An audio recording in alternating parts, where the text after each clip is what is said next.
পেছনে এই মুহূর্তে দেখতে পাচ্ছ রয়েছে বর্ধমান জংশন রেলওয়ে স্টেশন। আর আজ আমি এখান থেকে এমন একটি ইএমইউ লোকাল ট্রেনে জার্নি করব যেটি আমাকে ননস্টপ এই বর্ধমান জংশন রেলওয়ে স্টেশন থেকে পৌঁছে দেবে হাওড়াতে। এই ইএমইউ লোকাল ট্রেনটি পশ্চিমবঙ্গের সবথেকে দ্রুততম লোকাল ট্রেন, সম্ভবত ভারতেরও সবথেকে দ্রুততম লোকাল ট্রেন হতে পারে। বর্ধমান থেকে হাওড়া প্রধানত দুটি রুটে যাওয়া যায়, একটি হচ্ছে হাওড়া বর্ধমান কর্ড লাইন, একটি হচ্ছে হাওড়া বর্ধমান মেন লাইন। আর আমাদের জার্নি হবে প্রধানত কর্ড লাইনে। প্রায় 93 কিলোমিটারের সফর আমাদের এই ইএমইউ লোকাল ট্রেনটি পৌঁছে দেবে মাত্র 1.5 ঘন্টার মতন সময়ে। প্রধানত এই রাস্তা কভার করতে ইএমইউ লোকাল ট্রেন প্রায় 2 থেকে 2.5 ঘন্টার মধ্যে সময় নিয়ে থাকে, তবে এটা মাত্র 1.5 ঘন্টায় কমপ্লিট করবে। তো দারুণ একটা ইন্টারেস্টিং জার্নি কিন্তু হতে চলেছে বর্ধমান এবং হাওড়ার মধ্যে। তো চলো প্রথমে টিকিটটা নিয়ে নিই, টিকিট নিয়ে তারপরে দেখি ট্রেন কোন প্ল্যাটফর্মে দিয়েছে। এখন বাজে 7:51, আমাদের ট্রেন এখান থেকে ছাড়বে 8:35-এ। টিকিট নিয়ে নিলাম, বর্ধমান থেকে হাওড়া পড়লো ভাড়া 25 টাকা মাত্র ইএমইউ লোকাল ট্রেনের জন্য। এবার তোমরা হয়তো ভাবতে পারো যে যেহেতু কম সময়ে পৌঁছে দেয় তো সেহেতু কোনো স্পেশাল ইএমইউ লোকাল ট্রেন হবে হয়তো, তেমনটা কিন্তু মোটেও নয়। এই যে আমার সামনে যেরকম ইএমইউ লোকাল ট্রেন দেখছো বা অন্যান্য যে সমস্ত ইএমইউ লোকাল ট্রেন চলাচল করে সেই সমস্ত লোকাল ট্রেনের মধ্যে থেকেই কিন্তু একটা দেবে। এবার নতুন দেবে না পুরাতন দেবে সেটা দেওয়ার পরে তোমাদের দেখাচ্ছি। তো এখানে চার্টে দিয়ে দিয়েছে বর্ধমান হাওড়া কট সুপার 8:35-এ 36830 7 নম্বর প্ল্যাটফর্মে দেওয়া হবে। তো 7 নম্বর প্ল্যাটফর্মে যাবো আমি এখন এখান থেকে। তো এই হচ্ছে আমাদের বর্ধমান হাওড়া কট সুপার আইসিএফ, একেবারে নতুন ট্রেন দিয়েছে, ব্যান্ডেল কারশেডের গাড়ি।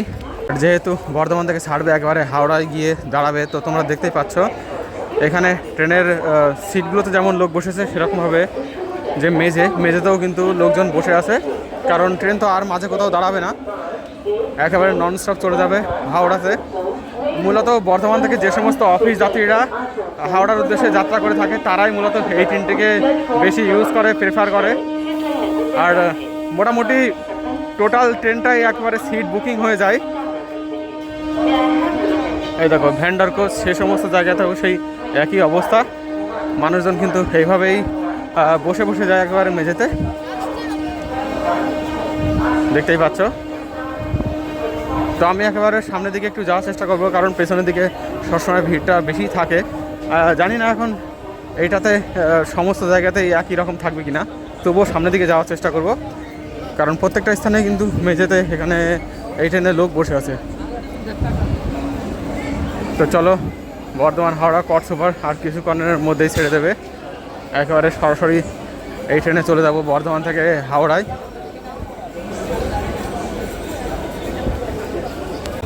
ট্রেনে তো কোথাও ফাঁকাই দেখছি না, প্রত্যেকটা স্থানে মেঝেতে লোকজন বসে আছে, মানে প্রত্যেকটা কোচের মেঝেই একেবারে বুকড।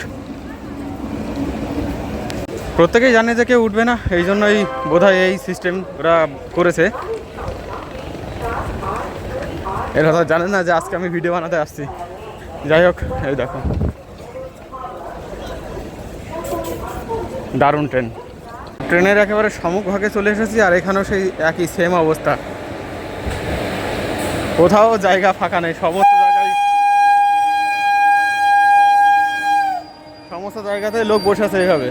কোথায় দাঁড়াবো তাই ভাবছি ভাই, না তো কোথাও সিট, না তো কোথাও মেঝে, কোনো জায়গা ফাঁকা নেই, কি যে করি।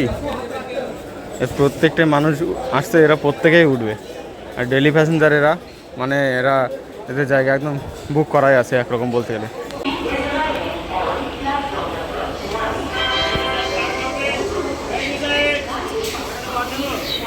তো ভাই এখন এই ট্রেনে দরজার কাছাকাছি জায়গাগুলো তো মানুষজন এমনভাবে বসে আছে যে এখানে দরজার কাছে দাঁড়ানোটাও ভীষণ মুশকিলের কাজ।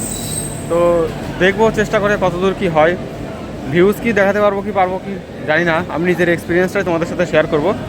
এই দেখো একেবারে দরজার মুখে মুখে সব এসে দাঁড়ায়, মানে বসে থাকছে, তো এখানে দাঁড়ানোর জায়গাটাও থাকছে না, কী যে করি তাই ভাবছি এখন। আর পুরো ট্রেনটাতেই একই কন্ডিশন, এখন দেখা যাক কি হয়। এনাদের কিছু লোকের ভাব দেখে বুঝতে পারছি যে এনারা দাঁড়াতেও দেবে না এখানে। কোনো মানুষ এসে মানে অজানা মানুষ আসলে তাদের বলছে আগে যাও, কি জানি 25 টাকাটাই নষ্ট না হয়ে যায় শেষ পর্যন্ত। ভাই বহু আশা নিয়ে এসেছিলাম, কিন্তু এখন পরিস্থিতি যা দেখছি তাতে করে এই ট্রেনে চড়া কোনো রকমের সম্ভব না।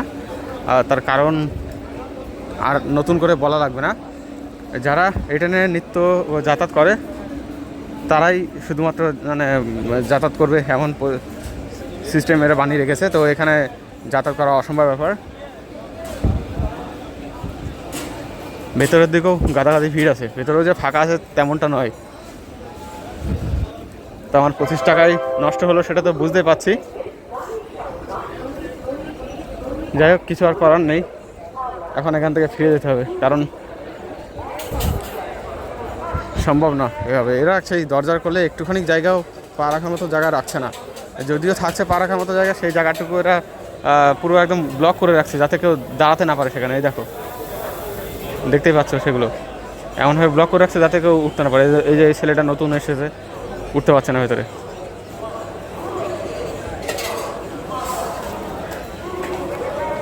আর 4 মিনিট হাতে আছে, মনে হয় না সফর হবে, না হলে আর কিছু করার নেই। এদিকে বেশ ভালোই ভিড় আছে, তো সম্ভব না সফর কমপ্লিট করা।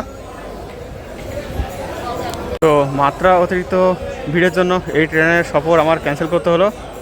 খুবই বাজে এক্সপিরিয়েন্স হলো, যেহেতু আমি নিত্যযাত্রী না, সেই হিসাবে যারা নিত্যযাত্রী তাদের জন্য ঠিক আছে। তো ভাই, বর্ধমান হাওড়া কট সুপার ছেড়ে যাচ্ছে বর্ধমান, সফর আর কমপ্লিট হলো না।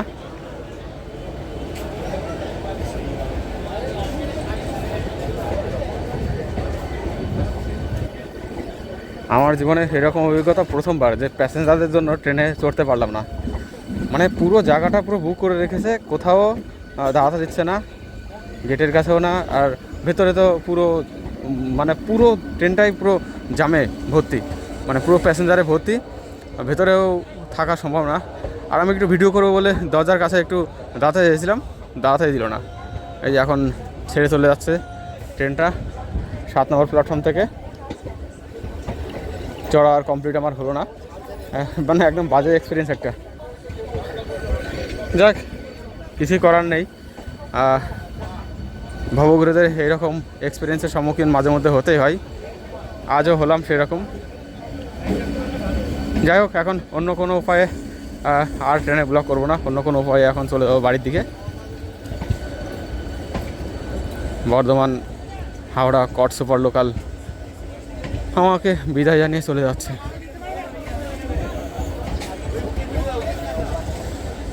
চলো ভাই, আর কিছুই করার নেই।